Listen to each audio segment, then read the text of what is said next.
H D میں ہوں حارث علی شاہ گیلانی. چلتے ہیں آج کی اہم خبروں کی طرف.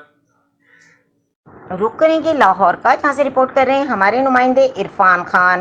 حکومت نے پیٹرولیم مصنوعات پر ٹارگیٹڈ سبسڈی دینے کے لیے بڑا فیصلہ کر لیا. ذرائع کے مطابق ٹارگیٹڈ سبسڈی موٹر سائیکل، رکشا اور 800 سی سی گاڑیوں کے ریلیف دیا جائے گا. تفصیلات کے مطابق حکومت نے پیٹرولیم مصنوعات کی قیمتوں میں ٹارگیٹڈ سبسڈی کے ذریعے 1.25 کروڑ لوگ مستفید ہوں گے.